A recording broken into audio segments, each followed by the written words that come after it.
Okay, I'm just That's fine. I don't have it.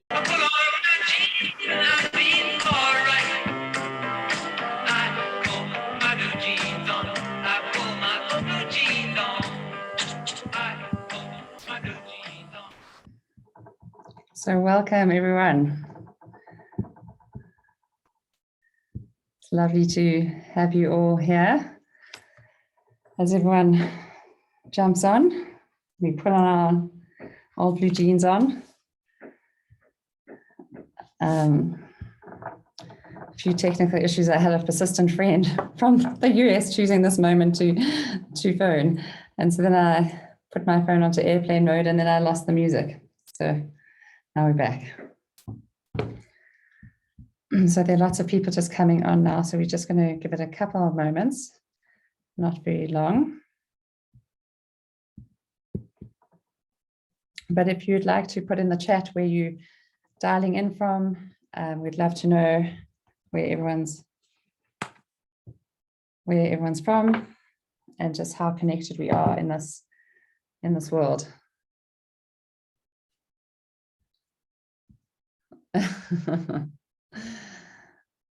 Yeah, I'll put it on a little bit in the background as everyone's jumping on again.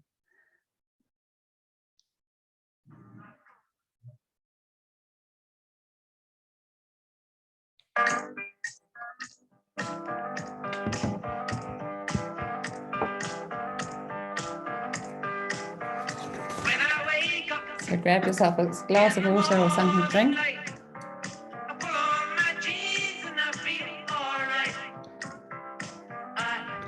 It is Cape Town cold. We're just getting warm.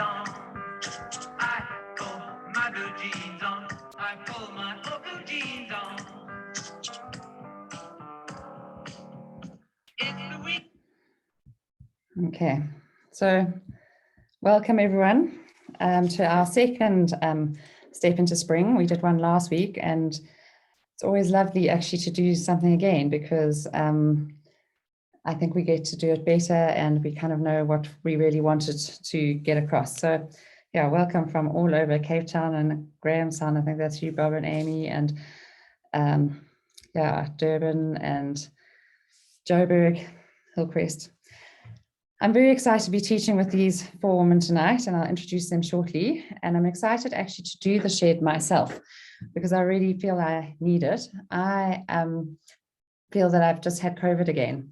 I didn't realize for about a week, but then I realized that after about a week of thinking, you know, I've lost my smell a bit and my sinuses feel really blocked, I suddenly realized that I had exactly the same symptoms as I'd had when I had COVID. And then only this time I hadn't slowed down and I hadn't stopped and I hadn't actually looked after myself. So it really wasn't shaking. So I had to really stop and pause and look after myself. And that's the thing with the flu or COVID, it hits one when you are run down, tired and depleted. And although mine has been all good stuff, I was tired and it's often flu is the body's message to step back and slow down and look after oneself. And it's so easy to sort of negate these bodies' messages and just keep soldiering on and medicate ourselves and keep going. But that's kind of what we're going to be talking about today, a bit more about honoring our bodies and our bodies' messages. So I just want to, I'll introduce myself properly in a moment, but we've all come from busy days, from busy lives. We've all made a huge effort to be here tonight, and I just want to welcome you all to this call. And I just encourage you just to take a couple of moments to ground, perhaps just for 3 breaths, just breathing in through your nose and out through your mouth or your nose. And as you do, just allowing your attention to follow your breath and allow your body just to sink and to soften, allowing your attention to drop to your feet, where they perhaps rest on the ground. Noticing how you're sitting in your seat and chair or bed, just points of contact. And just allowing a gentle softening and perhaps noticing the support that the chair, the bed, cushion gives you. Noticing the support of the earth beneath you. And then gently drawing up towards the sky, towards the stars, as the moon is starting to become really bright these evenings. Just reaching up a little bit, your crown of your head towards the sky, and perhaps just inviting a gentle softening of your shoulders. And I'm just going to start by reading part of a poem, and I'll read the whole thing at the end. It's a poem I did a mindful moment on last week, and I've been quoting quite a lot recently. It's called A Hopi Elder Speaks. You've been telling the people that this is the 11th hour. Now you must go back and tell the people that this is the hour. There are things to be considered. Where are you living? What are you doing? What are your relationships? Are you in right relation? Where is your water? Know your garden. It is time to speak your truth.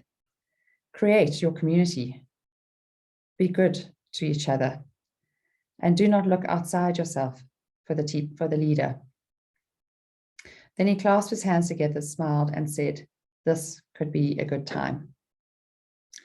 So I hope this is going to be a good time for all of us. And for those who don't know me, I'm Nicola.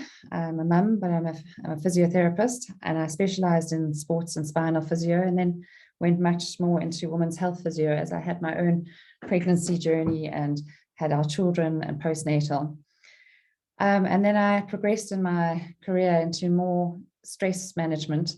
I teach stress management, present stress management talks at schools. I teach mindfulness and breath work for schools, for children, and in my workshops called Feminine Wisdom, where I teach these stress management, mindfulness and breathwork tools, but I also teach women about their body's wisdom, the wisdom of our cycles, our pelvic floors and what's really going on down there, the highs, the lows, the whys are so hard, everything from urinary incontinence to prolapse and orgasm and everything in between. So I talk about things where we don't usually go and where I think it's helpful to go. And I also teach a mindful moment every Tuesday morning online. There'll be another one tomorrow morning at 7 a.m. Love you to join us. It's for free. There's no commitment. You just log on to the same link at 7 in the morning, and there's a group of us who meet. And it's just from 7 to 7:30, and it's a lovely time just to check in and to ground and to have a little bit of a mindfulness session. So we'd love you to join and to share this link with people who'd like to join. So, but enough about me. These three wonderful women, all of whom I knew before I knew and loved the oils as I do. And I introduced them all to this doTERRA essential oils. Sally, I've known for over 20 years. I met her in London when I first met my husband, Colin, at the same time. Sal's got a passion for food. She studied food technology when she was after school, and she's the sort of person who can read labels and understand labels, and is really interested in labels. And we went to go and see her. She did an intensive cooking course at Ballymaloe Cookery School in Ireland. We went to go and visit her when she was doing that so many years ago. And she's a brilliant chef, and she's had her own health challenges, which has put her on this path and empowered her to be a citizen scientist. And I'm excited because she's going to tell us a bit about that journey tonight. But Sal studied and is now an integrative nutrition coach, and really teaches people about food and the impacts it can make on their health and their lives. And then there's Nick Sutton, who's a clinical psychologist. She and I have taught and presented at a number of schools together. We've taught mindfulness and breath work at schools. She's got her own practice where she treats adults and children. She's a wonderful psychologist. And she's gone on to expand from her clinical psychology as she's realized how meshed the mind and body and spirit are, that we can't just treat one without the other, without addressing the other. So not only does she have her psychology background, but she also then became a functional medicine coach and a culinary nutrition expert. So she really looks at the whole package together, and she hosts wonderful happy hormone workshops where she brings in a lot of the food and how to help balance the hormones, some of the oils, some of the life hacks and understanding our cycles. And then there's Didi Mogoshoa, who I met when I did my 2-year mindfulness practitioner course through Stellenbosch University. Didi is also a mindfulness practitioner. She's a health coach, a life coach, an Enneagram coach. And she has her foundation, Didi and Friends, that really serves to support impoverished communities, providing education to underserviced communities. And in 2020, as part of our mindfulness course together, we taught an 8-week program in Alexandra Township, where Didi works very closely with the girls in the Interlelo Foundation there. And we taught an 8-week mindfulness course for these young women aged sort of 16 to 20, actually 14 to 18, I think. And it was just such a profound experience, both for the girls, I think, but also for us. I think whenever one teaches, one often gains as much and sometimes even more. So that's a little bit about us. And now you can see why I'm excited to teach with them. And we're going to have a bit of a workshop and tell you about our journeys. And then there's going to be a call to action at the end, which takes the form of our spring shed, which costs, you may have seen us advertising, and some people are trying to understand what is the step into spring, this workshop, which is all about shedding our schmoodle, our schmutz, our stuff, shedding our stuff, and living lighter, stepping into spring and living lighter. And the shed is the tool that we recommend us doing it through. It's something that the 4 of us are going to host starting next Sunday. It's, for want of a better word, a detox program, but it's unlike other detox programs. It's a really holistic detox program, and it's not punitive and restrictive. It's community and collective and collaborative and really supportive. So I'm excited to tell you a bit more about it. Yeah, so it starts next Sunday, which is the full moon time, which is a high energy time. It's the 11th of September.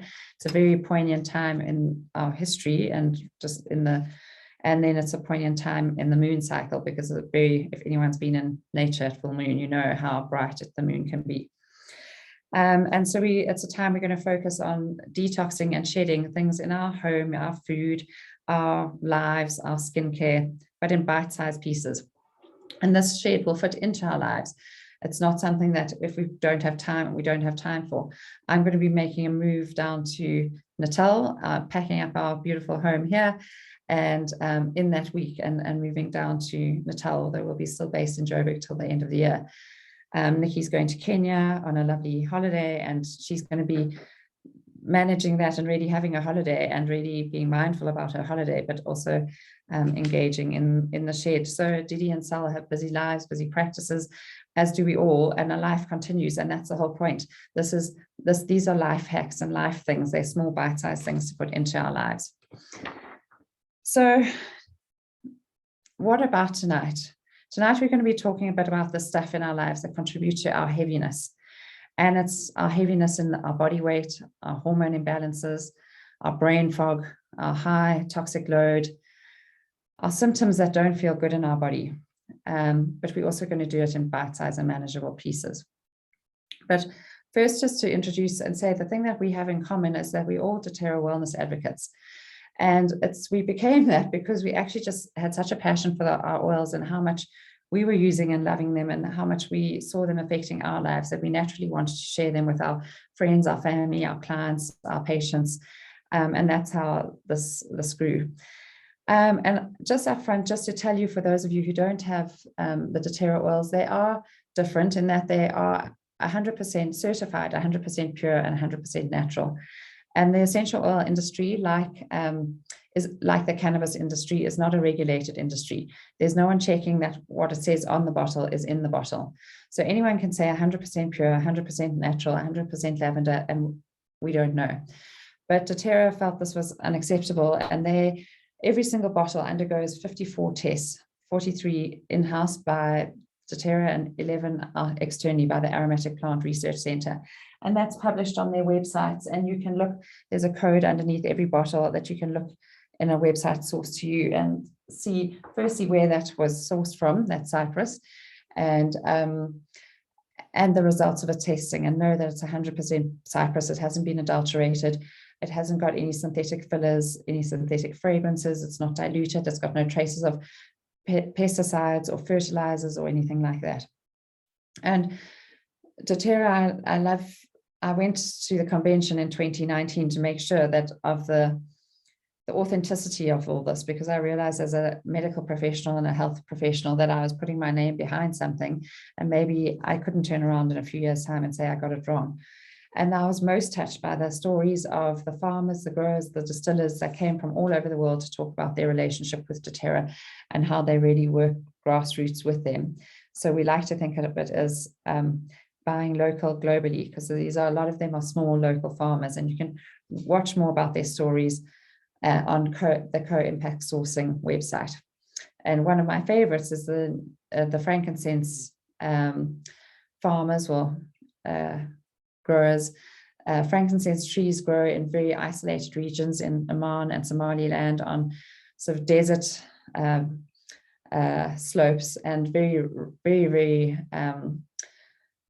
dry environments. And the frankincense farmers, these are generations of farmers who actually, they're just curators of the trees, and they have to bleed the trees to get the resin, and they have to do it sustainably and ethically so that they don't overbleed the trees and they don't cause huge strain on the trees, and they only harvest enough for that tree to cope with. Sorry, I'll just mute. When we buy frankincense from Dis-Chem for 200 Rand, we know that it's A, not pure frankincense, B, we don't know what it's been diluted and adulterated with, and C, that the farmers who live in such remote regions aren't being properly looked after. So it's just something to be aware of. And so we talk quite a lot in this about ingesting oils, and the only oils we can say that you can ingest are the doTERRA oils, just because we know that those are 100% pure. There may be other oils that are 100% pure. I don't know. I haven't looked into that, but it's always important to ask for the testing and the test results of the oils. So why shed? Why detox? Why do this? Every religion and wisdom tradition actually has a history of an element of fasting. We see it in Ramadan, we see it in Jesus fasting in the desert for 40 days. I know Hinduism has a strong fasting tradition. I'm sure most religions, we could chat a long time about this, but it's because fasting makes us clearer, it makes us more focused, it makes us slow down. The belief is that it connects us to our more intuitive self, our higher self, it connects us to God, it helps us to pray. So these are all things that we really value, but that our Western world has let go of and forgotten all about. And perhaps that's why we're seeing a world today that is sicker than ever, with more chronic disease, more inflammation, more allergies, more depression than ever before. So we fast and we shed for many reasons: physical, emotional, and spiritual. And in Ayurvedic medicine, the well-known Peter Crone, he says that the first stage of disease is accumulation. And I thought this was so profound, because we accumulate stress in our lives, we accumulate toxins in our bodies, we accumulate hormones like estrogen as we move through life. And if we're accumulating and we're not shedding, then it sets up the perfect sort of breeding ground, or the perfect environment for chronic diseases like cancer, like rheumatoid arthritis, like severe allergies, like fibromyalgia and more to develop. Even depression and mental illness is linked to very high toxic loads in our bodies and minds. So not only do we want to detox our bodies, but we also want to detox our minds. And that's where our shed is such a holistic detox. But we don't want to live an unconscious life, eating and drinking what we want, and then think that a 2 to 3 week shed is going to solve it all, and we can carry on in that. So these are small lifestyle tweaks that we are encouraging, and when we do something in community, we really support and encourage us. We can do more together than alone. So it's amazing the power of the group and the collective. So now we start with my story, my story, and it was in my early 20s. I was living and working as a physiotherapist in London, and I developed this dry patch on my forehead, and it wouldn't go away. And I used all sorts of things that wouldn't go away. So I eventually went to go and see our GP, as we do in the UK, and he gave me a cream, and it worked, and I was very happy because it took it away. And then I stopped using that cream, and it came back. But not only was it in this small little patch here, it like spread all across my face and or my forehead, and I was mortified.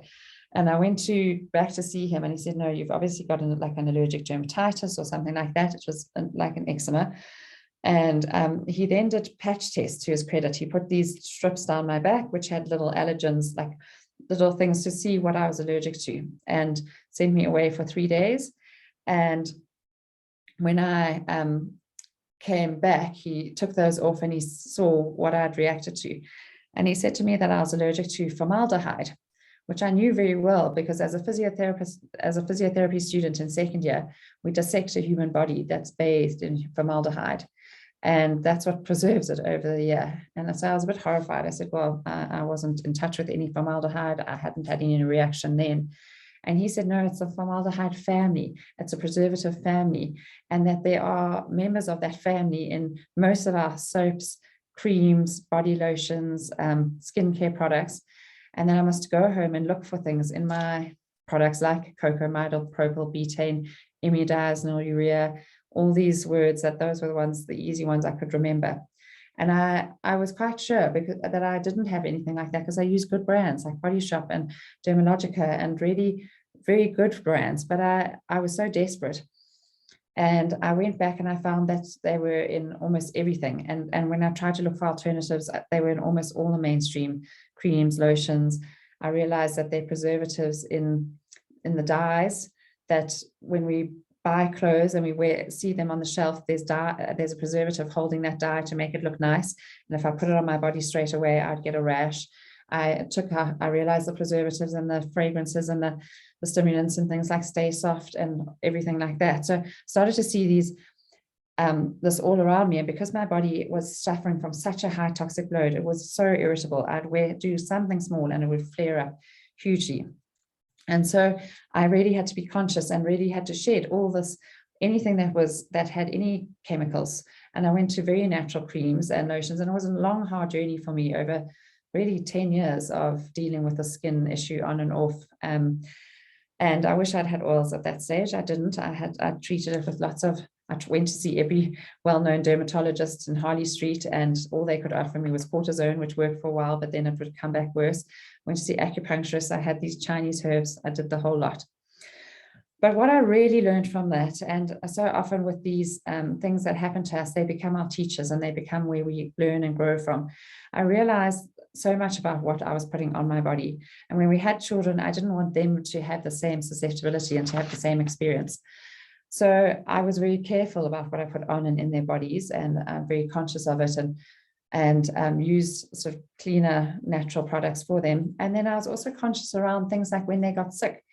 I would see them getting sick, and I felt desperate to have something to support them, because I did not want them to get sick, because I knew that getting sick is a little bit like it's like falling and stumbling when you're learning to walk. You have to do that. You can't put a child in one of those baby rings and hope that they don't fall. They're not going to learn to walk. This is how we build the resilience of our immune system. But I wanted to try and do something to support them so that the primary infections wouldn't become a secondary infection. And I'd also see them getting a temperature, and again, they'd look so uncomfortable, and I'd want to give them Calpol because I felt like I wanted to suppress this temperature and ease that for them. But at the same time, through all my research, I realized that the raised temperature is the body's way of actually killing a virus, making an inhospitable environment for a virus or bacteria, because they couldn't thrive in a hotter body temperature. And so I was sort of torn between these, and sometimes gave the Calpol because I just wanted to ease the discomfort for my child, and other times thought, no, we must try and see this through. And I wish we'd had the oils because at those stage, because I would have had all those tips without adding, without complicating the body's reaction. So that's a bit about my story. And now we're going to hand over to Sal to hear a bit about her story. So Sal, I look forward to hearing more. Good evening, everyone. Thank you for being here. I'd like to just touch on my journey a bit to give context to my choosing to use the cleanest products available to me.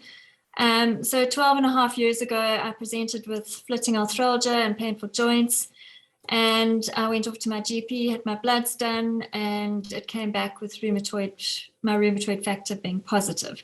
And I remember my GP phoning me and saying, oh, can you talk? It's a bad time. It's 6 p.m. I had little kids, bathing them.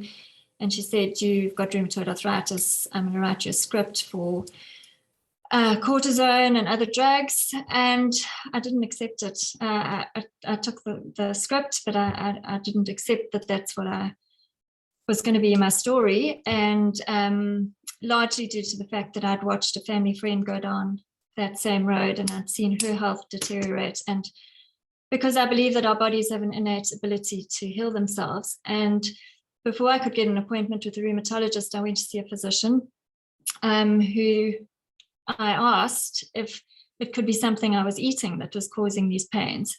And he put his hand on my arm and patronizingly said, my girl, food doesn't get into your joints. And that was enough for me to prove that what we put into our bodies can cause inflammation. I then walked out of his office and I went straight to my homeopath, who sent me for food intolerance testing. And lo and behold, I had leaky gut. Apologies, my children are printing something next to me here. Sorry for the noise. And yeah, so I went for food intolerance testing and I had leaky gut. I was intolerant to 56 different foods, basically all the foods I was eating. And I was advised to eliminate and rotate the remainder of the foods, which I could eat for a year, which I did with the help of a spreadsheet. And I healed my gut with L-glutamine and probiotics. And a year later, my bloods were rheumatoid negative, which I'm told never happens. And I haven't looked back, but I'm very excited to do the shed to get back on track, because there are times where I sort of go off the wagon and it's time to get back on the wagon. But I totally believe in treating the cause and not the symptoms. So I tried to work out what had caused it and what had changed at that time in my life. And for me, it was fitting the Mirena. And I Googled and I found over 2,000 women complaining of the same pains after fitting the Mirena. And it was a side effect in the package insert in the Canadian insert, but not in the British one. So at the time, I took like proof, printed out, and took it to my gynae, and my Mirena was removed, and my gynae was not happy with me. I don't think a word was spoken after that. So I tell you this story because I know what it's like to suddenly have your health taken from you. I could so very easily have chosen the path of least resistance, but 13 years on, I would be looking at other symptoms from the side effects of the drugs I could have taken. But I also know that with hard work and detoxing my lifestyle, I was able to get my health back on track. After all, I know my body better than anyone does. And lots of women turn to using contraceptives to control their skin. But working from the inside out is the healthiest way to control our skins. And skin is our largest organ, and our brain is arguably the most important organ, and the two sit in such close proximity to each other where the face is concerned. And for this reason, I use the cleanest products I can afford to avoid self-inflicted toxic load. So if you consider the amount of products that you put on your face in the morning, and if you just had to add up all those ingredients, and you might be doubling up on some ingredients, and these all get absorbed into the cells of the skin, and where do they go from there? I suspect they cross over into the blood-brain barrier, but it certainly needs to be detoxed in our liver. So in a perfect world, we should put on our skin what we'd put into our bodies, put on our skin what we would actually eat. So as much as we are aware that we should read our food labels, we certainly need to read our beauty product labels, avoiding parabens, which are petrochemicals, perfume, which can be made up of 100 different ingredients, sodium lauryl sulfate, which creates the lathers and everything. And with this cocktail of carcinogens, it's just an accident waiting to happen. So remember to pack a pair of reading glasses in your handbag at all times if you're needing to read in reading glasses, but they're writing the ingredients so small these days that even people who can read probably need reading glasses. And there are many clean companies out there that you can find on the Faithful to Nature website, like the Skin Creamery, Dr. Hoshka, Simply Be, Squin, Essie, Hey Gorgeous.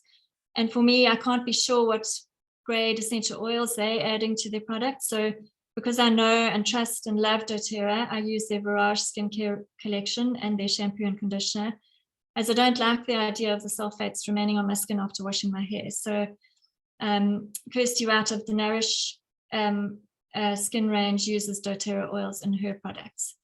And in the shed, I'll share more on my simple skincare routine, and we'll do a detox, my makeup and toiletry bag. So over to Didi, if you'd please share your daily body routine. Sorry to interrupt here, but also for those who do want to join us in the shed, we've got, we're working and collaborating with the people that we use the products of. And so obviously there's the doTERRA oils, but as Sal's talking about detoxing a makeup bag, we're organizing discount codes with certain makeup manufacturers like Lulafox and different skin care providers and various people who we've done the homework, and we really, we walked this journey. I mean, when I was looking for natural skincare products 20 years ago, because this is when my skin was, there were none of those. Dr. Hauschka was just starting, Africology had only started much later. A lot of these didn't exist. So it's been wonderful to see them grow.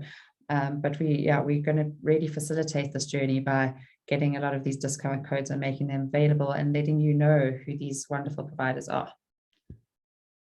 Over to you, Didi, sorry. Thank you, Nix. Thank you, Sal. I think as Sally has explained so beautifully about our skin, that it's our largest organ in our body, and it's really there to protect us against germs, regulate our body temperature, and enable us to be able to touch. But however, if we are putting in all these toxins that we're not sure of what they are and how they react to our skin, it's so harmful. And why I mentioned that is because I had my own journey of health, which in 2013, it landed me up in India seeking alternative and natural healing. And so my body they said I had an autoimmune disease where my own body was poisoning itself. I had, when doing tests here back home, there were so many toxin levels in my body, and I did take some cortisone at first and steroids and all that, but I knew it was something that I wasn't comfortable with, and it was not sustainable. And so me going to India was really seeking a natural way to take care of myself, as my skin had now come out in these black patches that were inside my elbows, my belly, under my arms. And by the time I left for India, I was wearing only scarves around, as the marks were on my neck and crawling up to my face. And so you can imagine what that does to one with your self-confidence, and, you know, people asking you what's happening, why you're wearing scarves, even though it's hot.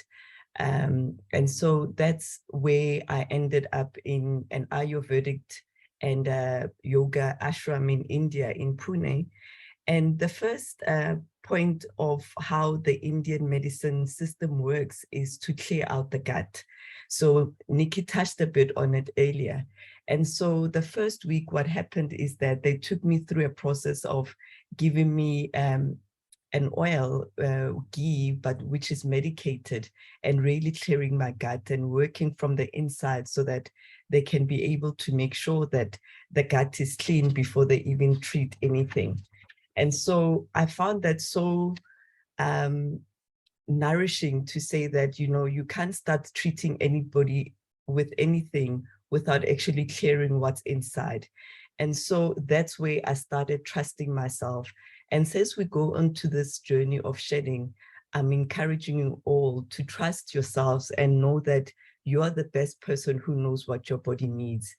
And so we find that a lot of toxin overload also present themselves in different ways in our body. So you can end up having hay fever, headaches, acne, fatigue, lack of energy, sneezing, coughing, vomiting, rashes, allergies, excess weight, cellulite, brain fog, and, you know, just not having that mental clarity that you need, and chronic pain. And so those are the kind of some of the symptoms you must think to yourself, am I experiencing those things? And what else is happening? Poor mood, fatigue. And I remember at that time, I had a lot of these symptoms that I'm naming. And so I remember at times where I didn't even have energy to take my own kids to school. So as we embark on this journey, I want you to do your own checklist and see from yourself as to where am I, what is it that I'm putting in my body, and what do I need? So just doing a bit of internal referencing as well, in terms of your emotional well-being. What are your thoughts around going into this shed? How are you feeling about it? You know, when we know that our thoughts are everything, our thoughts precede our actions. So when we're trying to change a habit, let's look at our thoughts at first. And once we change our thoughts towards what a shed looks like for us, I think we can go into it with so much expansion, with so much easiness, and we can see that we can actually stick to it. So so going into the body, how we can really see how we can help ourselves is by hydrating, obviously, and seeing if you can eliminate or lessen the amount of alcohol that the intake of alcohol that you're taking, and also starting your day with something like a drop or two of lemon in your warm water in the morning, just to detoxify the body. And at this point, I almost want to start introducing our type of oils that we're going to be using. So I'm going to ask Nikki to share the screen with us, just the Skinny Jean protocol and the different other oils that we're going to be using in terms of our shed. So this is, so our shed will begin on the 11th, as she highlighted at the beginning. So here we've got lemon, wild orange, and smart and sassy. So lemon, as we know, is an invigorating oil. It's detoxifying. Wild orange is also part of the family of the citrus oils. So you can choose either or. They will do the same effect. Smart and sassy is everything that you can think of as curbing cravings, if you've got a sweet tooth, and just making you cut away what's not needed. If you can move on to the next slide, please, Nikki. So this is a morning capsule that we going to encourage that. So as you see there's a veggie capsule. So it's just basically veggie capsules that you can find anyway. You can also find them on our doTERRA website. And if you're feeling stuck and you don't have the oils, we can be able to help you. So having a drop of copaiba, frankincense, zengest, and smart and sassy in the morning, and with a bit of carrier oil in there, it can be very helpful for you to be able to kick off the morning with that. And then just to interject there as well. So some people have asked me this week about veggie caps. Where do they get them? You can get them from Dis-Chem. They're just, those are more gelatine-based capsules, but you can get that. Or if you're vegetarian or vegan, you can just get the plain veggie capsules from a health shop, or you can buy them online. Or for these oils, none of them that we're talking about are actually hot oils like an oregano. So if you can tolerate the taste, you could then just have a drop of each in a little bit of water. I quite often will grind a little bit of sort of Himalayan salt into that, just because it helps to break down the oil particles easier. But you can just put a drop of two into a little bit of water and have it like that. So because I know some people say they really don't like taking capsules. And sorry, and just to say, you can do this aside from the shed. You can just do this on your own as well, but we're obviously going to be doing it together in the shed. I think it will be more fun to join us in the shed, because we're going to have a lot of things that we'll be sharing in terms of how to, it's not only supportive with the oils, but it's mindfulness. It will be movement exercises, videos that we share. There'll be lots of and lovely recipes that are shared there. So think about joining us on the shed. So this is what we call the Skinny Jean protocol, to say that you must be able to fit into your skinny jean as we're transitioning to our spring and summer. So in the skinny jean, so you see that we've got Europalm, we've got turmeric, we've got frankincense, we've got pink pepper and black pepper. So you can either do either or. For example, I don't have black pepper yet. I just have the pink pepper. So I'm using just the pink pepper. And what I've done, I've taken my old bottle of frankincense that was finished, and I've pre-mixed all my oils in here, 20 drops of each. And so in the morning, all I need to do is to put them into my capsule and take them. So also, and the idea is for you to take them twice a day, but if it feels more better for you to take once a day, you're most welcome to. Please, can you move on to I think that's it with our slides, right, Yeah, Nikki? mm. Yeah, thank you. Okay. So as mentioned, moving is also very important. The way in which we also get rid of toxins in our body is through sweat. So how do we sweat? Obviously, we need to have some kind of movement. So finding the best kind of movement exercise that feels comfortable for you, either walking, either as running or skipping, yoga, Pilates, whatever it is, just bringing some movement so that you can help the body also to move what it needs to move. So doing that, I also find breath work is such a beautiful way in which we can incorporate as we shed. So breath is the language that relates to all our body sensations, feelings, thoughts, and how our body's feeling, this relates to the breath directly. So stay present with your breath, trust the sensations, allow the sensations, and allow the emotions.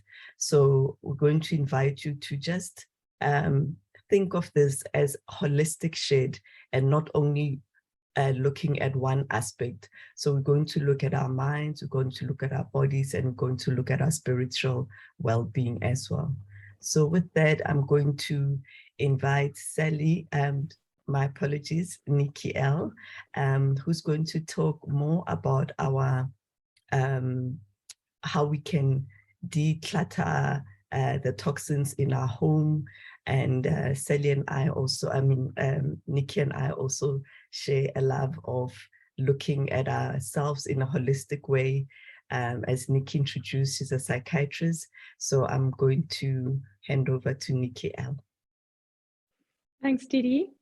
What an inspiration to hear these beautiful, inspiring, and authentic stories. So another area that we would like to address in the shed is this area of household cleaning products.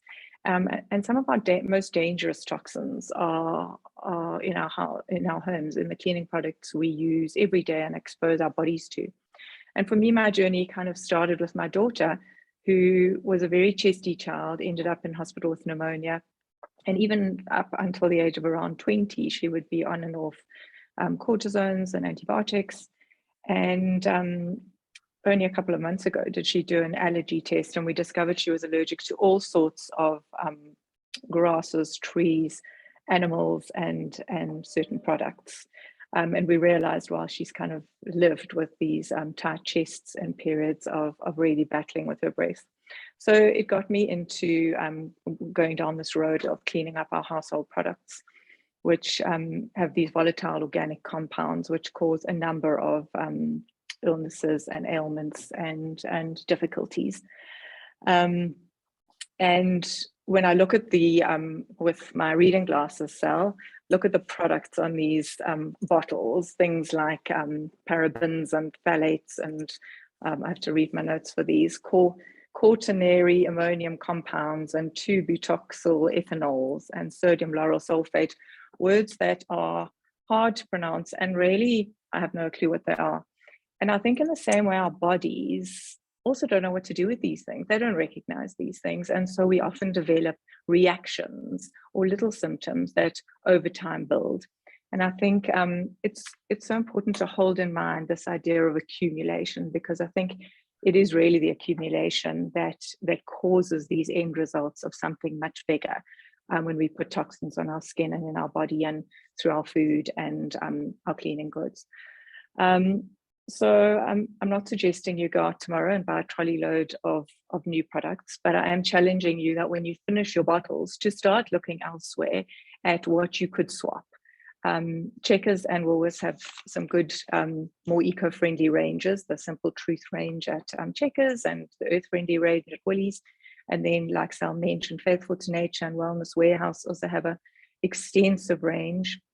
I've recently come across the Refillery in Hyde Park. I know they have a few stores, I think, around the country. And they've also got a fantastically stocked shop of household cleaning goods.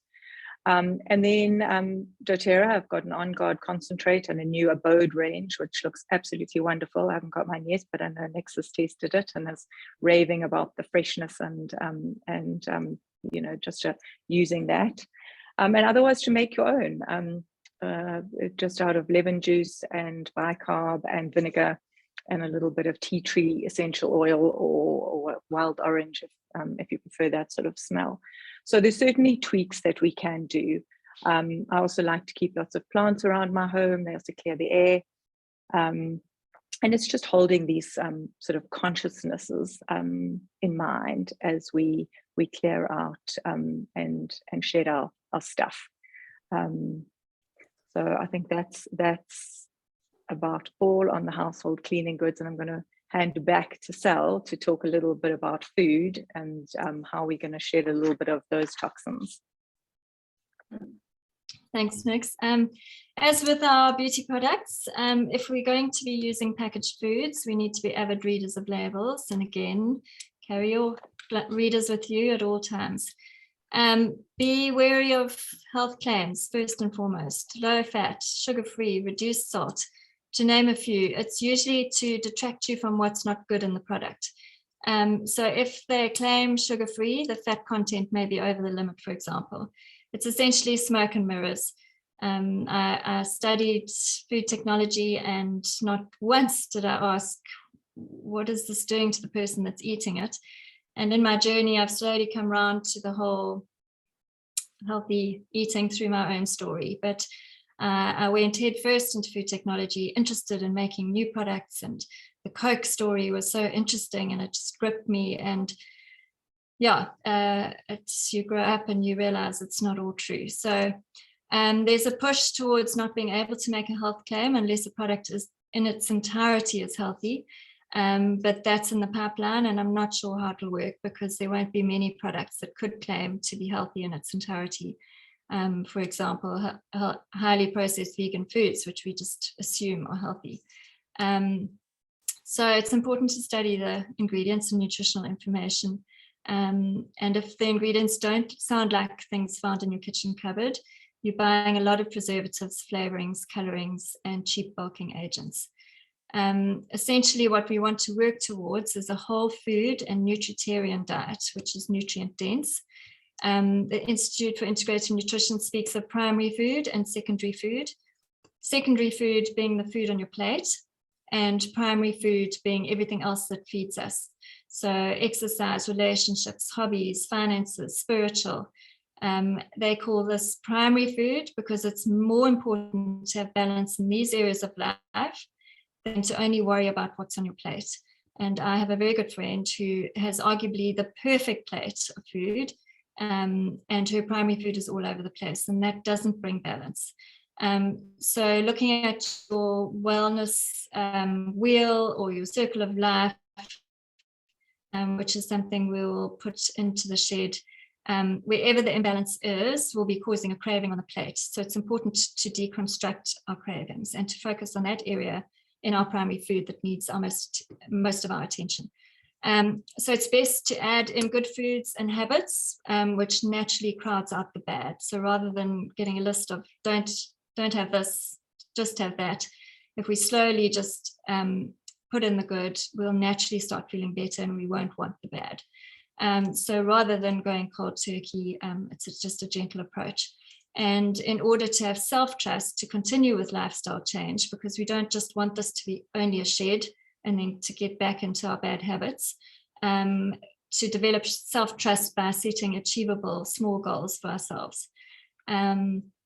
So in a study of hundreds of different types of diets, the common thread throughout is good quality protein, lots of colorful veg, limited fruit, good fats from whole food sources like fish and avo and nuts, and water. We are all bio-individual in that one man's food is another man's poison. So we have to be our own investigators as to what works for us and what doesn't. We can't paint everyone with the same diet plan brush. And in this shed, we'll guide you with what pantry stocks to have on hand, and we'll share some handy recipes to use. And we'll guide you to changing your lifestyle and feeling lighter and clear-minded and clear-skinned. And another way to do that is with sleep hygiene, which Nix Hutton will be sharing about. Thanks, Sal. Before I move on, I also want to just say that if you feel that the oils aren't for you, please don't leave the detox. I think the community of women that are going to walk the journey, you will get so much out of. So yes, the oils will certainly aid and assist you with your detox, but by no means would I leave the group if you feel like they don't resonate with you. So as Sal, and just what I wanted to add also is that it's really your detox, and for everybody that might look a little bit different. So, you know, if the thought of giving up your coffee or your gluten and dairy feels too much, you can tweak this and make it resonate with you. And if it's only giving up gluten or ditching the coffee for 21 days or even a week of the 21 days, that certainly will shift something for you. Like Sal said, we all agree that, and I think we all know that sleep is so primary, and part of staying healthy, keeping the weight down and decreasing stress involves how we sleep. Many people nowadays survive on less than 6.5 hours sleep, and long term we know this impairs our cognition and memory, decreases immunity, results in more cases of depression and anxiety and cardiovascular disease, as well as us making poor food choices, often being drawn to carbs and sugar to keep us going. In the day, our brain builds up something called beta amyloid. It's like a plaque on your teeth. And at night, our brain kind of gets a wash, and it flushes out this beta amyloid. And research shows that this increase in long-term state of high beta amyloid results in things like dementia and Alzheimer's and things like Alzheimer's. So sleep truly is important. Sleeping less equals chronic illness. So I'm going to share a couple more tweaks, many of which you know about good sleep hygiene on the shed. One thing that I love to advocate is a good Epsom salts bath before you go to bed. Epsom salts is packed with magnesium, so a 20-minute bath with 2 cups of Epsom salts, half a cup of bicarb, and 2 or 3 drops of your favorite essential oil. I love using lavender or serenity or something like vetiver or Roman chamomile in my bath. And thereafter also rub it on my big toe, which has got the reflex points for calming and sleep. And in the absence of a bath, a good magnesium glycinate supplement is always recommended. Magnesium does calm the system. Breath work, like something like the 4-7-8 is a great breath to do while you're lying in your bed trying to drift off to sleep. So it would be an in breath in the nose for 4, hold for 7, and out the mouth for 8. I will go into that a little bit more so in the shed. And then the final thing is during the shed, I would encourage some form of digital detox / consciousness. So just becoming a little bit more conscious about the technology, the time we spend on it, and what we're looking at. So to perhaps take a space to delete certain apps that are time thieves, in terms of just robbing you of doing other things, or just being mindful of the social media that you're on, or the emails and phone calls that you're taking. Can you pick up the phone and decide, is this the right time to attend to this? Sometimes, in the evening we attend to work emails or stressful emails, and we know that that's going to affect our sleep. And then finally, before I finish off, there's a lot of research also into nose and mouth breathers. We know that people who snore are definitely mouth breathers, but our mouths are made for eating and talking, and our noses are just the perfect organ for smell and for breathing. So the Buteyko website is a great source of a place to consult on more about this. But yeah, I would just encourage you to, through breath work, to really concentrate on trying to to use your nose more than your mouth to breathe. And on that note, I'm going to hand over to Nix to continue on breathing and bladder and bowel and the rest of these amazing systems to address detox. Yeah, thanks, Nix. Thanks, everyone.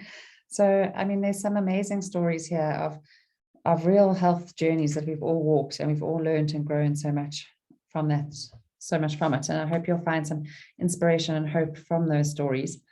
So what are our body's natural detox mechanisms? Because our bodies are actually designed to detox on a daily basis. We've actually got 5 main pathways, which is breath, our body's breath, which is sweat, bladder, bowel, and bleed.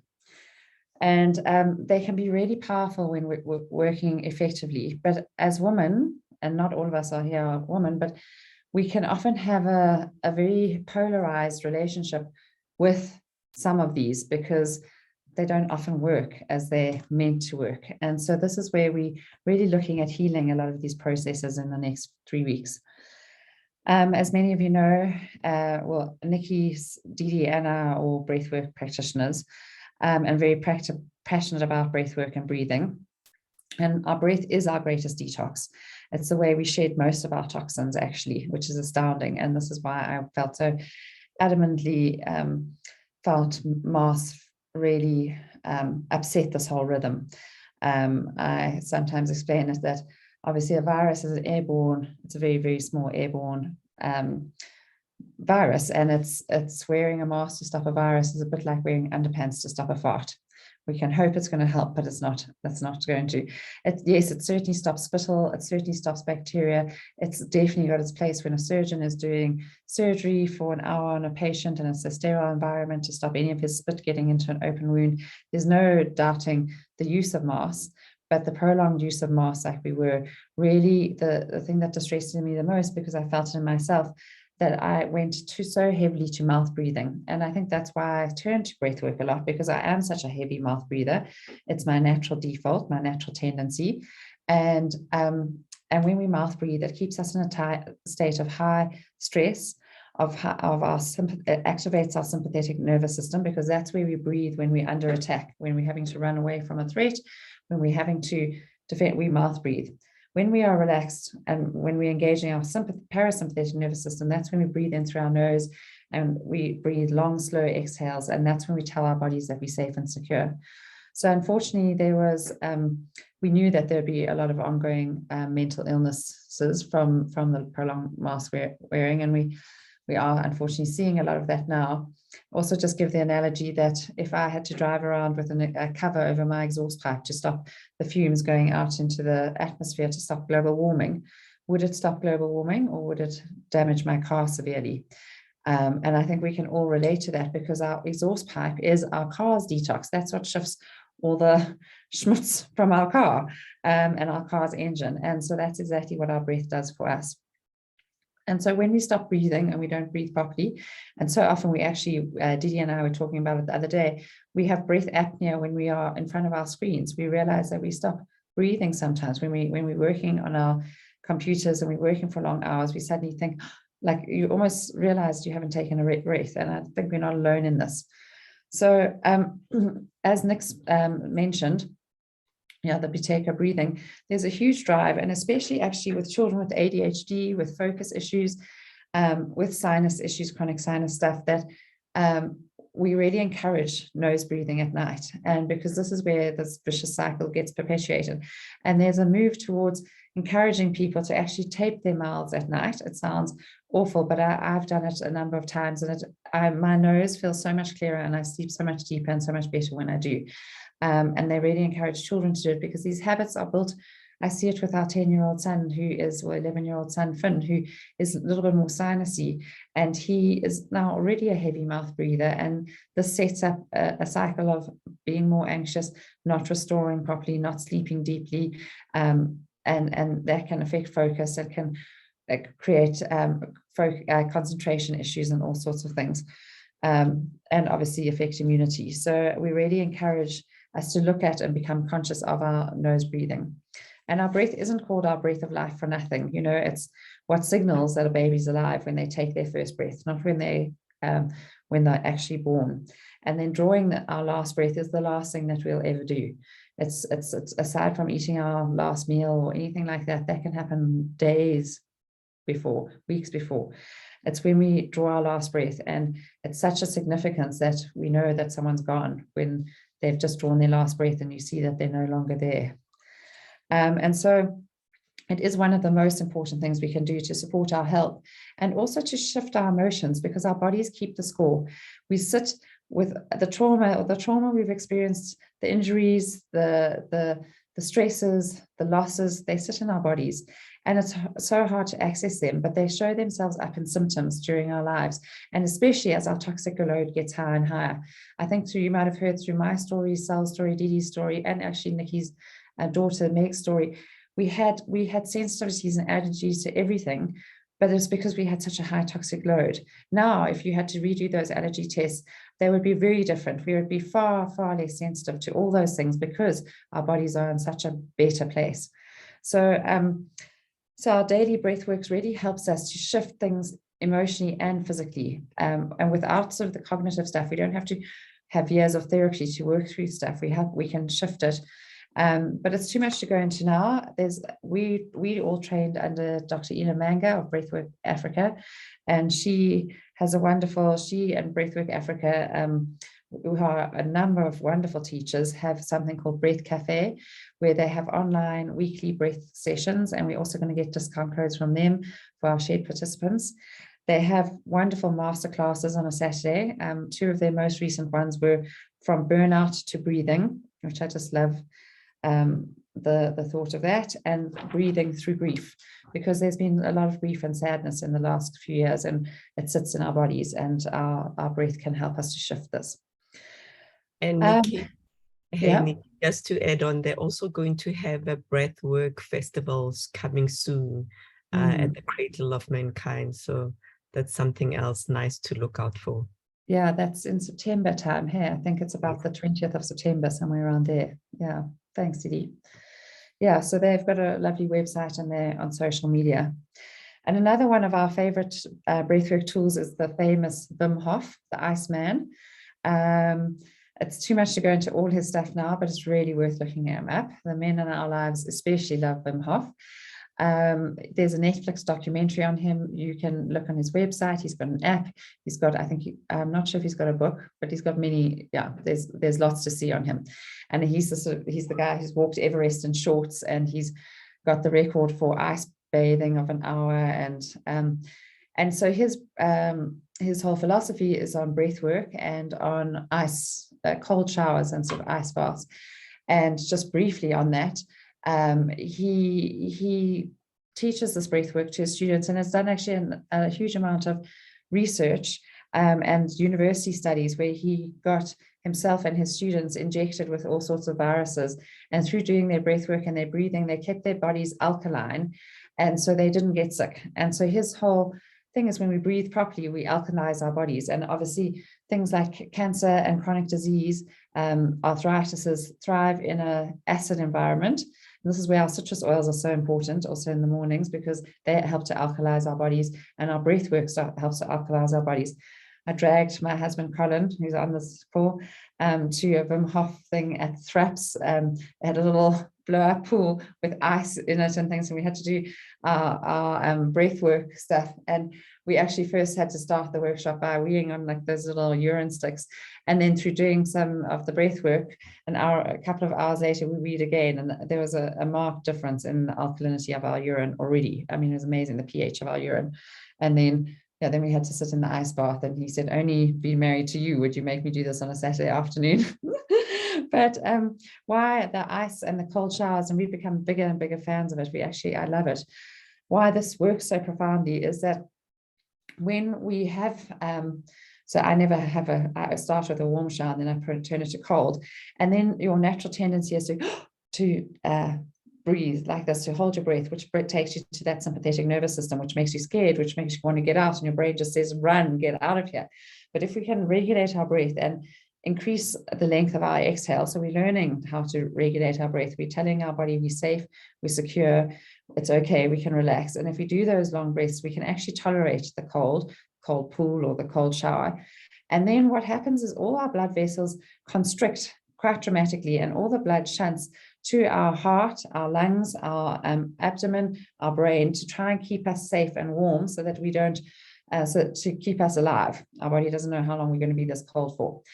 And then when we get out the water, we have this profound vasodilation. So the blood vessels, the blood pumps back to our extremities, and you actually feel so much warmer after a cold shower in winter than after a warm shower that is so deliciously warm, and then you get out and you're freezing. After a cold shower, you get out and you actually have this like hot flush, and you also sleep better because it's activated this whole parasympathetic nervous system. And it also helps to stimulate our brown fat, which is not like our white fat, which stores our fat. Our brown fat actually uses our energy and speeds up metabolism. So it's a great way to kind of jumpstart our bodies to shift our weight. So anyway, looking up his work is wonderful, and we will also refer to some of that and some of the breathwork practices in the shed. So our body's breath is our sweat, and actually our William, who is 13 years old, we came back from St. Francis this week on Thursday, and he had a hockey tournament, and he said to me, "Mum, yes, I have sweated the whole tournament." He said, I've never sweated like this in my life. And I said to him, it's because we were so cold in St. Francis, and we wore jackets all the time. It was cold, and we now have come to a climate where it suddenly feels warm, and your body just doesn't know what to do. It's like trying to now shed this heat. It's like, okay, we've got to like cool us down. And so now you're sweating, and that's so you're shedding your toxins, you're shedding the heat. It's a way of your body regulating. But when we use things like an antiperspirant deodorant, we're actually suppressing that. So I said, use your antiperspirant deodorant. He's 13, and suddenly the body odors in the grade have changed dramatically. Sometimes it's not so great taking the boys home after rugby or hockey. You're like, oh, let's open these windows. So, but I encourage him to use his antiperspirant deodorant on his clothes, but not on his body, because we need our body sweat, and we need to sweat. Don't use an antiperspirant. What I'm saying is use a spray deodorant if you feel that you need to mask a smell. Use it on your clothes, but don't use it on your body. And very much for us, this was a huge part of my journey, finding natural deodorants. I use a bicarb-based cream with essential oils that I use, lovely essential oils like wild orange or lemongrass or lavender, and the bicarb really absorbs the smell. I mean, that's the thing, this natural bicarb, which is so cheap, and we don't use it enough. It really is an incredible tool for cleaning and for all our, like as Nix was saying, the cleaning products, and then for skin products. Or otherwise the deodorants, that the doTERRA deodorants I love as well, because it's hard to find a natural deodorant that is actually effective. My husband's got a theory that actually we all overwash and use too much soap anyway, and he hardly uses any soap, and I must say he's never had any body odor. So it's not many people can say that, but he reckons it's because he's used so little soap and he hasn't disrupted his body's natural microbiome. One of the greatest things we ever invested in is an infrared sauna that we've got in our home here, and we're going to be putting one in on our holiday place. And it's a great tool, and it's one of the most profound tools for bringing immunity and health and healing to the body. If you just Google infrared saunas, you'll see lists of the health benefits, and it's because it helps your body to sweat and to get rid of these toxins. Again, we're hoping to partner with some of the infrared sauna suppliers and see if we can get some discount codes there. So our next tool is bladder. And as I say, as a women's health physio, we learn a lot about this, because our bladder is the way we flush stuff out of our bodies. Most important is how much water we actually drink. And I did a water fast hosted by Teresa Cottrell, who's I think actually on this call, on her beautiful farm in the Free State at the beginning of this year. I was actually petrified. I nearly pulled out, and I thought, because I have a fast metabolism, I eat quite regularly, and I thought there's no way I can only drink water for 5 days. There's not a chance. I'll get all sorts of dizziness, I'll get hyperglycemic. Surely this isn't good for you. But again, doing it in a group with a community, it actually felt amazing. And after, yes, there were hard times, there's not to say that, but after that, I felt lighter and clearer and with more energy than I had in a long time. And I'd realized also how many of our eating cravings, when I just think, oh, I'd like something to eat, and I eat. Whereas I actually, if I just drink, it curbs that craving. That I actually, often it's our body's call for water that we misinterpret as a call for food, and we put food in and we should be putting water in. So so Teresa's also kindly going to give us a discount code for some of her retreats that she's now extending more to the general public or our communities, and I really encourage it. It's just such a wonderful thing to do. So our detox oils, which Dee went into, helps us to flush out oils, like the citrus oils, like lemon and wild orange, grapefruit, Smart and Sassy. Smart and Sassy is a blended oil. It's got lots of different citrus oils and various others. In the US, it's called Slim and Sassy, but here it has to be called Smart and Sassy for compliance reasons. But it's all these oils need a river. They help to draw out stuff, they help to clean stuff, but we need to have water to flush it out. So it's no good just having these capsules and things or little things without drinking lots of water, because we need a river to come through. Otherwise, they're just going to sit in the stagnant pond of toxins in our bodies. So it's important to drink. And I think it's something we all struggle with, and we all need inspiration to drink more. I love putting different oils in my water. I use ginger, it's very warming and supports the immune system. Spearmint helps with, and peppermint help with digestion, then the citrus oils, and it just gives it a nice tang. Green mandarin is one of our newest oils. I haven't got it yet, but it's apparently one of the nicest, and I put them in my GNTs too. But I'm going to try and stay off the GNTs for the shed.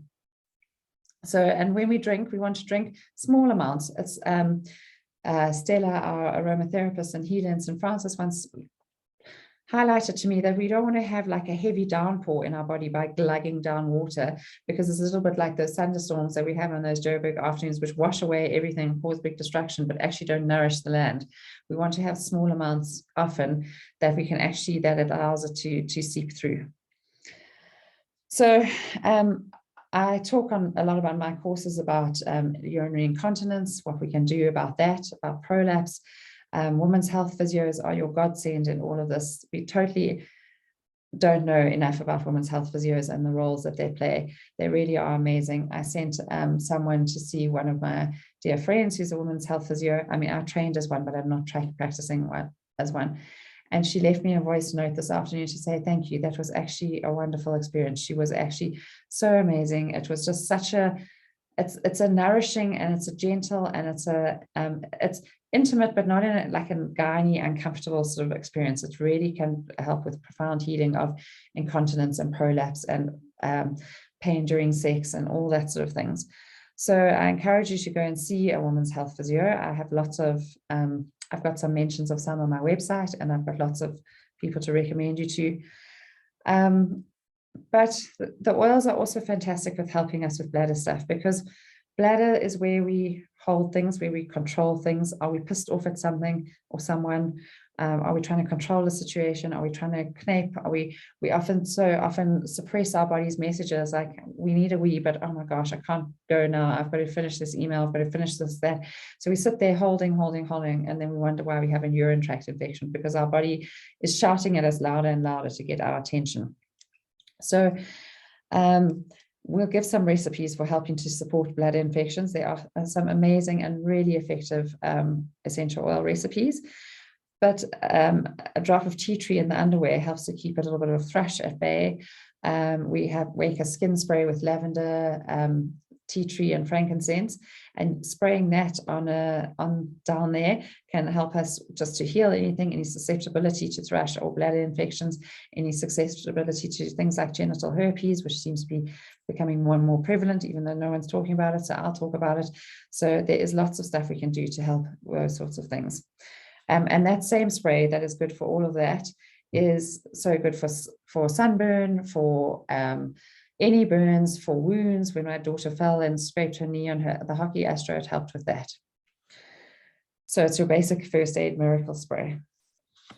And just to also say something that was quite liberating for me many, many years ago, as I heard Christiane Northrup, who I follow. I've got a number of her books. I think you can't see them from here. And I talk a lot about her and her work in my courses. But she once said, as a gynecologist, she had never, ever treated anyone who had some sort of herpes or virus or some sort of urinary tract thing that they've got from a public toilet. And she said, because I think that's also something that we fear. We try and hold things close and tight, and we don't want to let go. We don't want to get dirty. We don't want to get infected. We don't know. And she was saying that she's never, ever come across a woman who's developed something from going to a public toilet. So we can fear too much. Bowel. So this is a really important one. It's one of the signs we look for in health in our babies. We see the meconium and whether the meconiums come out and how they are, and they regulate, we monitor their poops to see how well they are and how healthy they are and how often. And again, for us, it's actually a sign of our health and seeing what's showing up. And I'll mention a little bit in one of my videos in the shed, a little bit of diagnostic stuff that I've learned from my friend Michelle Mayer, who's in the Australia and does a lot of work around gut health as well. And she's also offered a discount code. But we should at least have one bowel movement a day, often 2 or 3 after meals. And that should be what drives us out of bed in the morning, is our need to go and shed what's built up in our bodies overnight. And when I'm in good health, I'm grateful that my body moves easy into a rhythm like this. But often women find that when we go away, particularly on holidays, it's not easy because it's uncomfortable. We can't relax when we're somewhere different. And again, it's all about control and holding on and trying to not trust, not letting go, control and holding on. And it's really, when we are constipated, it's really, really uncomfortable, and it can be a very, very, very difficult life experience. And it's not, and so many women, the more I talk about it, the more women I realize really struggle with it. And just to touch on this, but one of the main contributors to this is our posture when on the toilet. And toilets are one of the best inventions sanitary wise, but one of the worst designed things. They are terrible, particularly for women, because they're too tall. We land up sitting in a flex position. We land up sitting so that we actually close off our anal rectal junction. We should be sitting like men. We should be sitting tall, and we should be sitting like that because it extends, it anteriorly tilts our pelvis, and that actually opens up our anal rectal junction. And so it's a much better position to be in.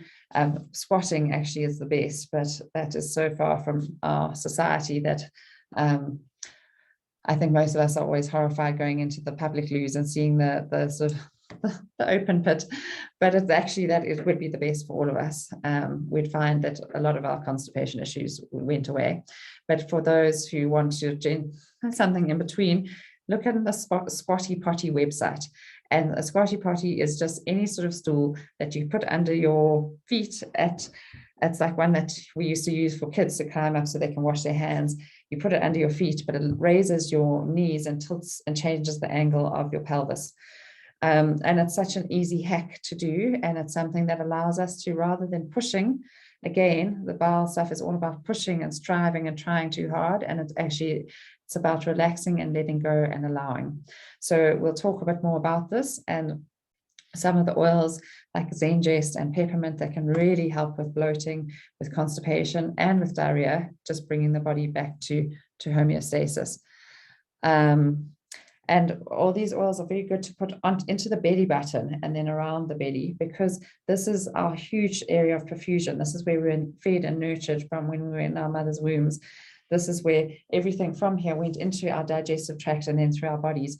And so it's a wonderful portal for applying some of these digestive oils. It's also a wonderful area with pelvic women's health physio support. They can also help men with prostate issues. And a lot of our constipation issues can be to do with our pelvic floor imbalances, our incontinence, which is not always because of, we think of it because we've got a sort of a slack or a hypotonic pelvic floor. We all think that if we just did more Kegels, we'd be fine. Actually, it's quite the opposite. Sometimes we do so many Kegels, it's in spasm and tight, and that's where we have bowel issues, non-Cotton bowel issues. So don't do your Kegels, please don't. Rather go and see a women's health physio, and she will guide you into how to do them properly and with biofeedback, because without that, we actually do more harm than good. And then finally, bleed. It's an interesting one, and have many of us actually thought about bleeding as being a mechanism of detox, but it's a huge mechanism of detoxing, particularly the estrogen in our body, and the hormones that build up over our cycle, but the estrogen and progesterone, and the tissue that's built up over the month. And unfortunately, when we don't bleed, like when we have very irregular periods, or when we have a uterine device that stops us from bleeding, or taking a birth control pill that stops us from bleeding, those hormones just accumulate in our body, and we just the bath starts to fill up, and it starts to fill up, and then suddenly it reaches that overflow point, and that's when you get things like the eczema on my forehead, Sells rheumatoid arthritis, disease, pigmentation, and things, because the bath has reached capacity, and our toxic load is just so high. So it's important for us to bleed, and so that our body can flush things and we can start afresh every month. Again, I cover a lot of this in my Feminine Wisdom course, and and Nikki covers it in her Happy Hormones courses. I plan to do more workshops for especially young women, because I wish I'd known these things when I was between 18 and 22, and then also menopausal women, because there's a whole nother part to our cycles at that stage. And recently in August, I actually did a lovely women's health and essential oils class with Theoni. It's a resource that's on our Yum Drops hub for those who've already got oils, and it's on my YouTube channel for those who don't have oils, who'd like to know a little bit more about it, or those who do have oils and would like to find it there. And we talked a lot about our cycles, PMS, heavy bleeding, endometriosis, fibroids, and how we can support that, particularly with oils. But something I'd really like to highlight is the toxic load of our feminine products, our tampons and pads that are highly bleached, so that they look all nice and clean and white. And actually, to put bleach and fragrance at such delicate mucosal linings where we are highly absorbent is really very dangerous. And so I really encourage you to definitely detox any of those feminine products. Choose tampons and pads that are unbleached, or rather move to something called a menstrual cup, which you can, which catches the blood, and you can then flush it away. It's so much more eco-friendly. It's actually so much more useful. You can keep it in for longer. It takes a little bit of getting used to, but it's a brilliant thing. And something like Mina cups, you can get them at Clicks, or you can order them on minacup.org. And in their price, I think it's $250. They include one for a girl child. So you're buying one, and they'll donate one for someone who needs it, someone who's underprivileged, who can't afford. So instead of us spending all this money giving menstrual products to people like pads and tampons, which just go into a landfill and don't actually solve the problem, a cup will last a year. So you give someone a cup like that, and it lasts, a year, 5 years. So it really is far more empowering.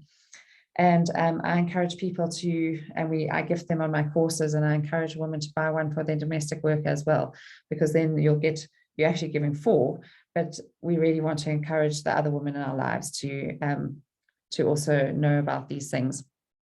And another favorite is period panties. They're so great, and I'm getting discount codes from them and from Minacup and Blushproof.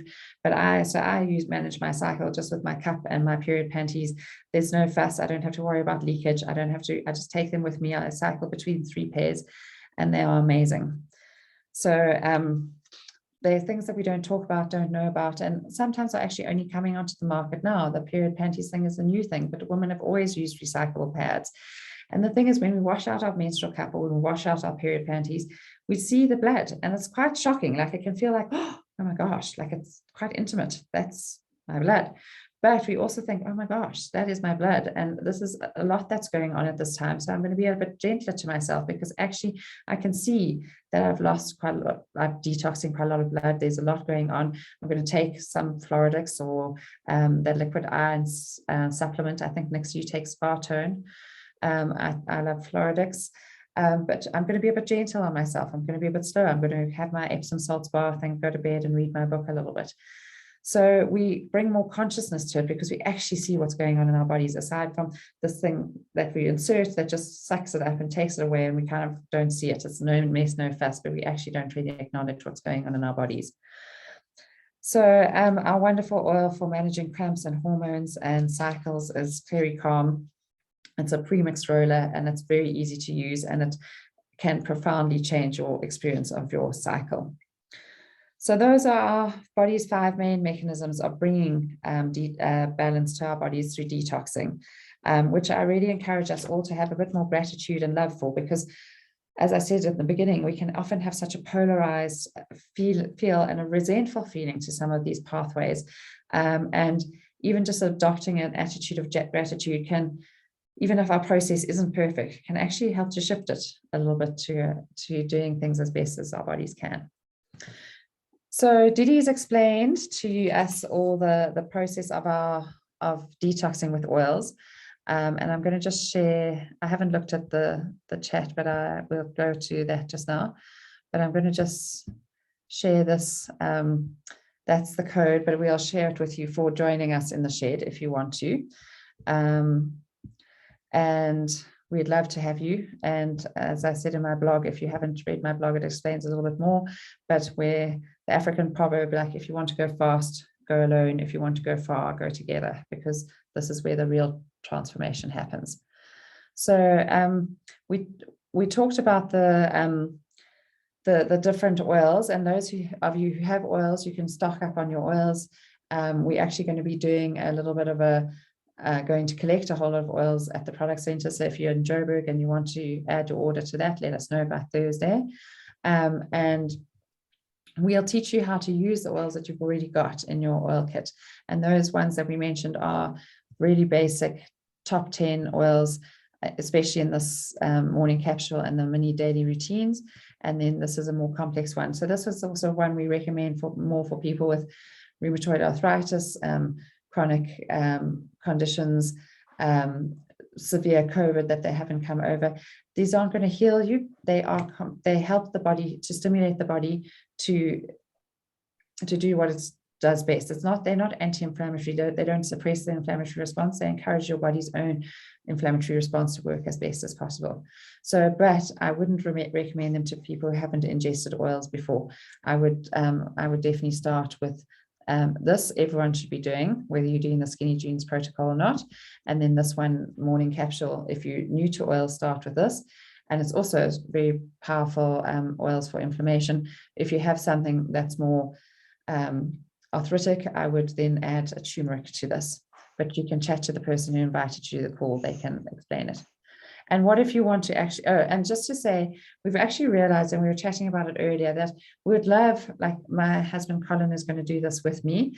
And I think some of the ladies on the group, their partners, their people in their life, they want, and Catherine, our domestic worker, is also going to do it with me. She's got her own oils and she loves them. And so she's going to do this morning capsule. But Colin needs to, both she and Colin need to be empowered to do this themselves.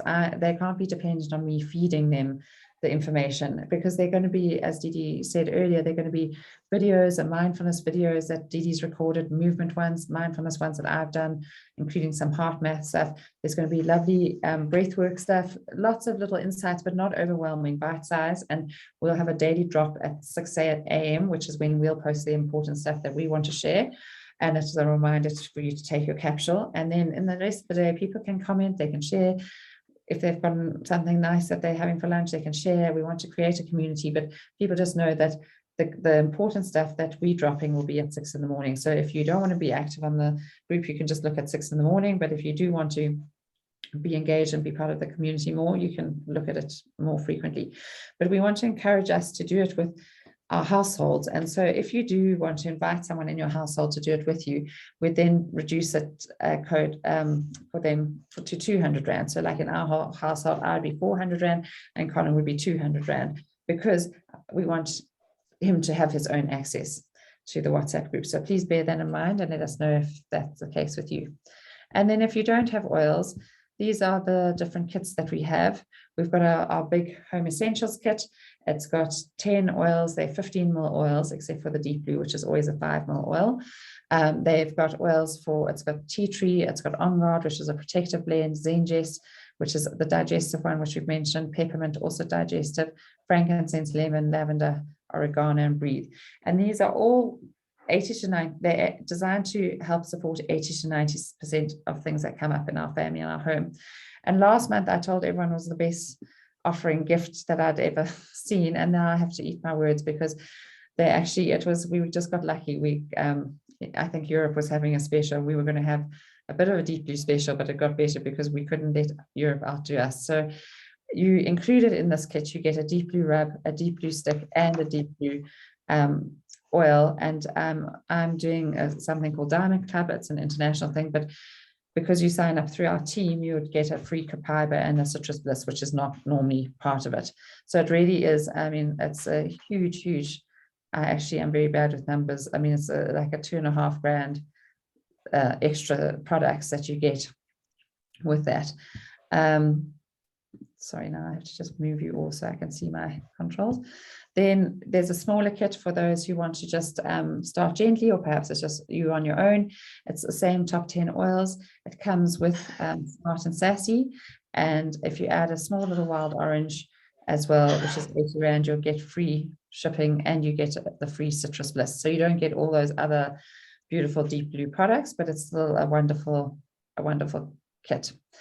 And then finally, there's the new beginners kit, which is a smaller kit. It's often good for, I find, elderly people, sportsmen, and people with more chronic pain. It's a great little starter kit. It's got the Deep Blue rub already in it, and it's got a wild orange, which is your citrus. It's got Copaiba, so you're already getting going for your for the shed. And then it's got balance and lavender and On Guard in the basics. But we would really recommend adding Smart and Sassy and Zengest to that, and then you'd get the Citrus Bliss for free. Or you could add a small Zengest and Smart and Sassy, and the Smart and Sassy doesn't come in small, a smaller Zengest, and you'd also get the Citrus Bliss. So those are the prices. We'll put them out. If you want to contact us tomorrow or in the next day or two, we'll send you these visuals so that you've got them. We can email them to you or WhatsApp them to you. And if you want to find us and follow us in future courses and classes, I forgot to mention that Didi does lovely retreats at her beautiful farm as well, lovely holistic yoga and mindfulness retreats. And obviously she's very conscious of food and has incredible food. She hosted us at our final retreat for my Amisa course, and it was just amazing. And this is where you can find us. And now I'm going to stop sharing. Have I covered everything? And you can ask questions and we can have a chance to chat. So thank you for joining us, and thank you for giving up your Monday evening. And we hope this might just be the start. Oh, no, it's not finished yet. I want to say something else but we hope this is just the start of a wonderful journey together, because we really do believe in the power of community and connection. This is much more of a feminine energy thing where it's connecting, it's collaborative, it's about nurturing and manifesting rather than the masculine energy which has its place in certain things, but that's of driving, striving, trying very hard, punitive, cutting out, focus. You know, this shed is not that. It's yes, we are crowding out things so that we don't crave them. We're cleaning up stuff, we're becoming conscious, but it's not punitive and harsh, and it's designed to fit into life. So we will look at your questions now, but I just want to invite you just to take a couple of breaths, and I'm just going to read this poem to you again, but I'm going to read you the whole poem this time. You have been telling the people that this is the 11th hour. Now you must go back and tell the people that this is the hour. And there are things to be considered. Where are you living? What are you doing? What are your relationships? Are you in right relation? Where's your water? Know your garden. It is time to speak your truth. Create your community. Be good to one another. Do not look outside yourself for the leader. Then he clasped his hands together, smiled, and said, "This could be a good time." There's a river flowing now very fast. It is so great and swift that there are those who will be afraid. They will try to hold on to the shore. They will feel that they are torn apart and will suffer greatly. No, the river has its destination. The elders say we must let go of the shore, push off into the middle of the river, keep our eyes open and our heads above the water.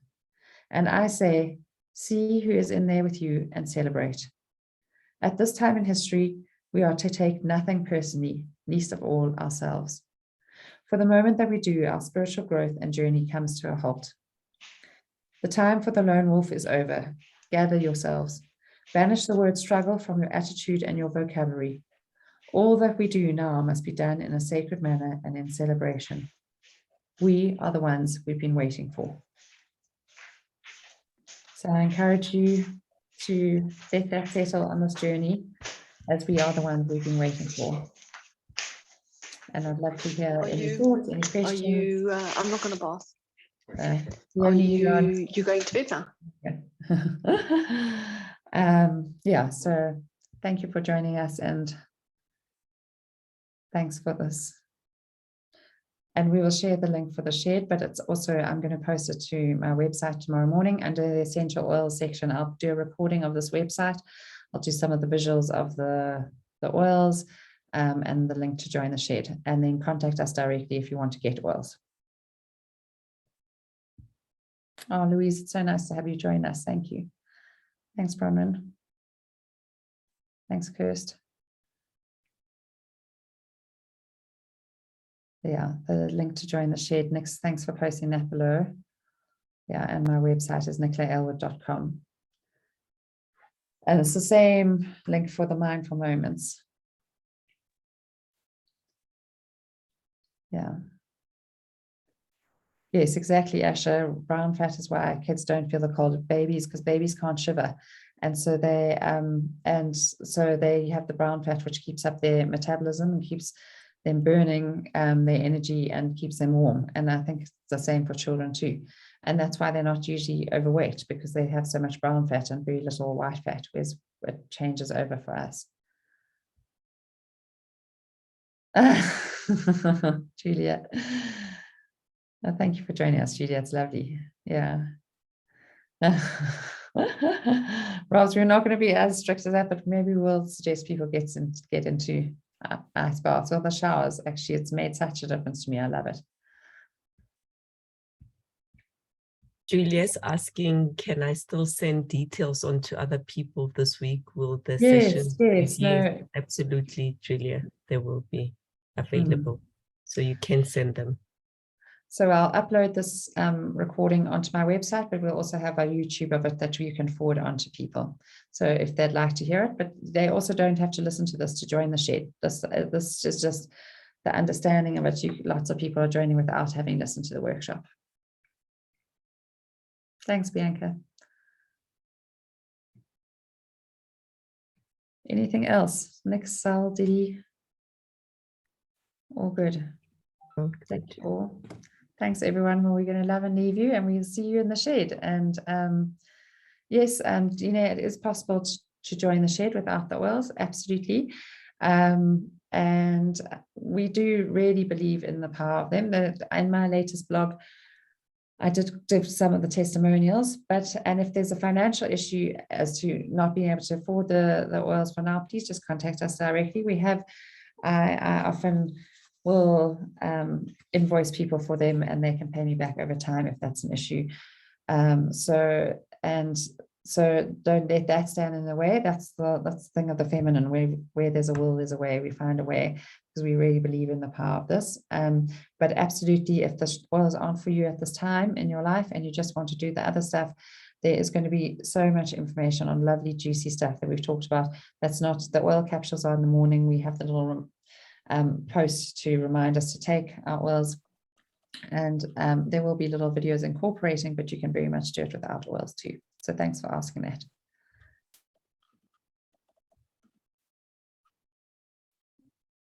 Thanks, everyone. Have a lovely evening. Bye. Bye.